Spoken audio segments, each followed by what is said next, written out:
Sorry. For the wrap-up, Yes, please.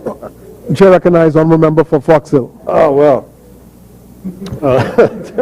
Thank you. Thank you, Mr. Speaker. I'm not sure whether or not the other side has any objections to the bill, because there were no issues which arose, so I assume that that the bill they find acceptable, and that they do not believe that anybody's rights are being prejudiced in any way by any of the provisions of the bill. I did want to say on some of the things that he said, just for historical record, I think that it was the general election of 2007 or 2012, I'm not sure, when there was a debate which was scheduled for the then College of the Bahamas.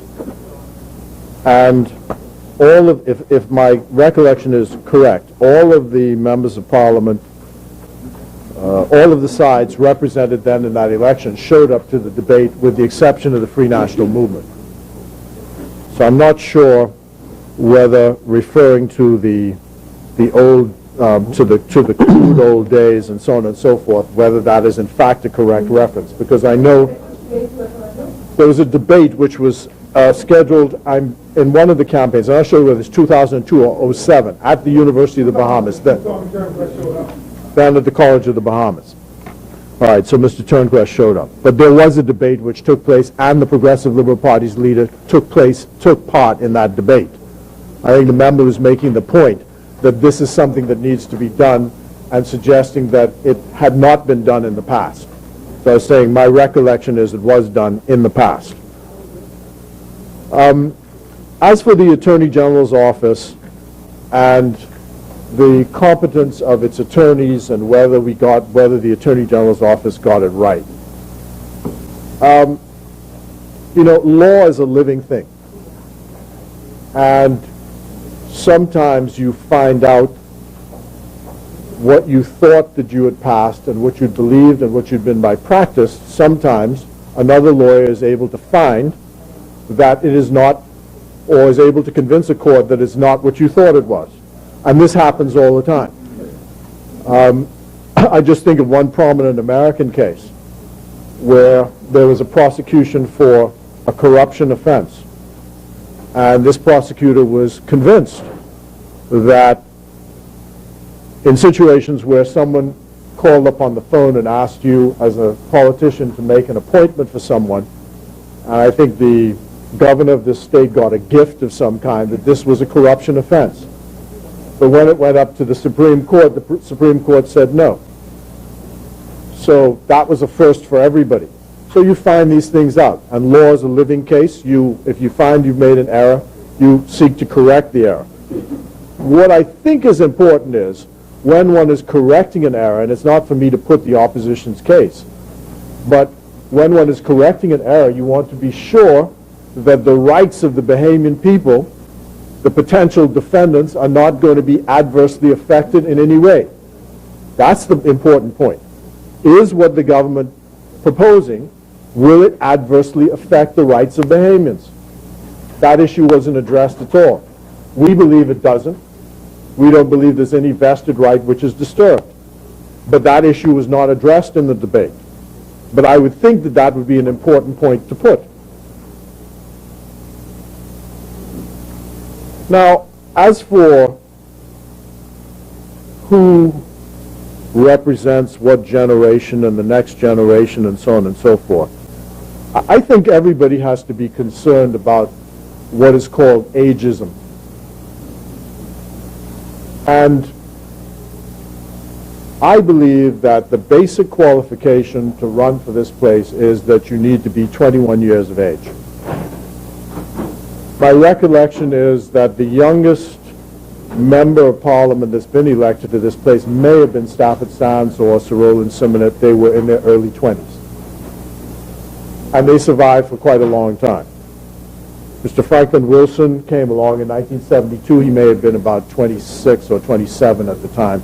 he was elected to office. So Lyndon Pindling was 26 when he was elected in 1956. When the member for Fort Charlotte was chosen as a candidate for the Progressive Liberal Party, he was indeed seen as one of a new generation of politicians.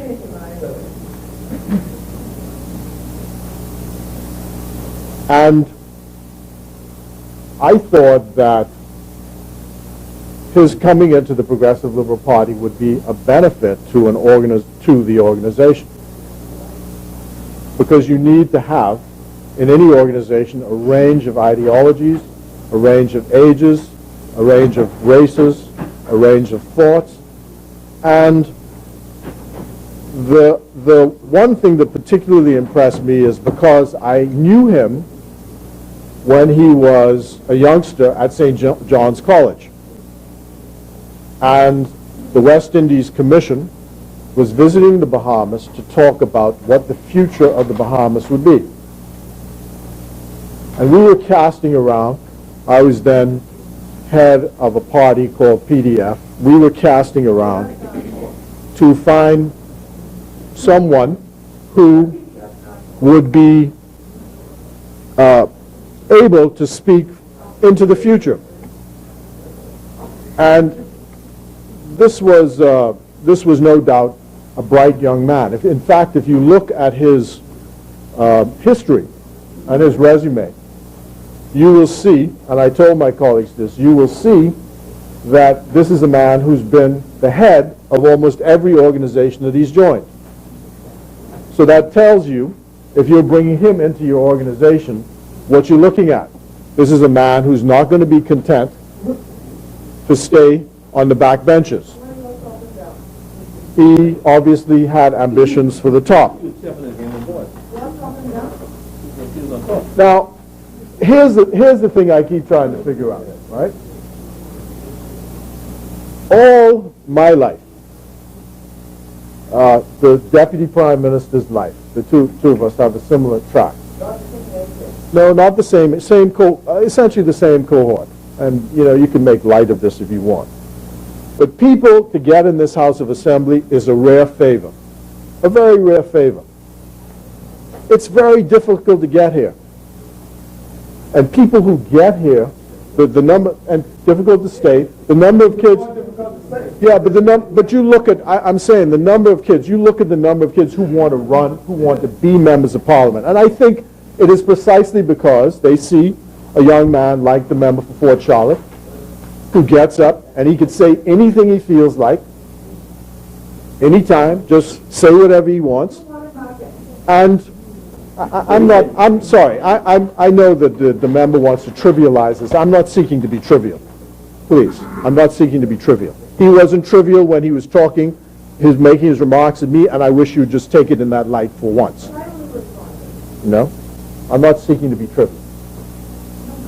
And that's right, I may be, but I am. And I'm not seeking to be trivial. What I'm saying, what I'm saying, Mr. Speaker, is this is a young man who got the rare favor of becoming a member of this place, something that hundreds of youngsters want to have. And so once you get here, being a politician, the art of politics, as I understood it, is survivability. You want to stay here because things are very difficult to solve. Problems are very difficult to solve, and you can't solve them in 5 years. To keep 38 people together is very difficult. Or to keep 21 people together in a majority is very difficult. And everybody has their own ambitions. So what I say is that I almost wished, looking back, that it were possible for someone, like in a Charles Dickens novel, to come and say, you're it. But that's essentially what happened to the Member of Parliament for Fort Charlotte. The Member of Parliament for Centerville was sitting at a public debate where he was at. He was part of an organization called the NDP at the time. Did a wonderful performance at this debate. And the PLPs in the room said, we want that one. And they went out and they got it. And obviously, he obviously thought there was mutual benefit to him. Now, what I can't understand, ambitious as you are, you want to get to the top. You have an organization where by effluxion of time, you don't have to do anything. Anything. They give you a seat. There's a machinery in place for you. All you have to do is walk through the neighborhood, say hi. You get elected to office. I wish I had life that easy. You know, the member of parliament for the former prime minister, when he was sitting here, used to make fun of me, said, I can't use the word beginning with A, but he said I was a gray-haired old so-and-so by the time I got here. And that's because I had to fight to get here. But someone chooses you and says, seat is yours, puts a machinery in place, gets you here. And then when you get here, he says, I'm going to give you chairman of the gaming board. Another job. What do? You have technicians working for you. You fly all over the place, look at casinos, say that one looks good, that one looks good. You come back. Credit card, you can spend it later. And I'm saying, sir, that by effluxion of time, the Progressive Liberal Party would have graduated him to a position of 20 years prominence. from now, you'll be younger than he is today. So that's the 20 years quizzical from now, bit. that you couple- So what I say, Mr. Speaker, about all of this, in summary, is there's no need to complain. There's no need to complain. You want to say that you make up the bed, so you lie in the bed. And that's how it works. And you know, you say you're going out and you're not running, fine. Good luck to you. Nice knowing you. You know, all the nice things you said and so on and so forth. But the fact is, that's right. That's right. The Parliament, the Parliament is going to move on. The sun is going to rise tomorrow. The Progressive Liberal Party is going to have a strong fight in this next general election. We can put a candidate in Long Island, in every seat, and we're going to make a strong push as to why there ought to be continuity of governance in this country. Because we've done the heavy lifting during the last 5 years. We gave many people an opportunity and a chance to succeed. The member for Fort Charlotte being one of them. So he can't complain.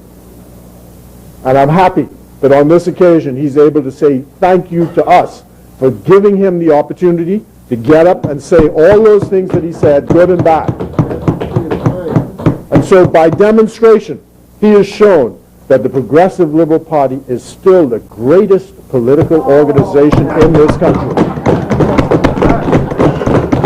There is none other that can compete with the Progressive Liberal Party. None other. Warts and all. Warts and all.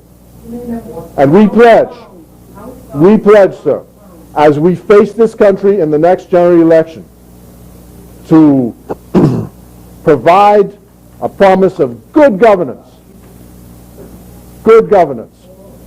to make this country stronger. We took this country into independence and we mean to keep it the best little nation on this earth. We mean to keep it. And those who want to be fifth columnists and detractors and all of the rest of it, let the devil take the hindmost. Let the devil take the hindmost. Sir, I commend this bill to the House and to all my colleagues. It's been a great honor serving with you, and I look forward, if the Bahamian people should do so, to allow us to come back here. Come back here.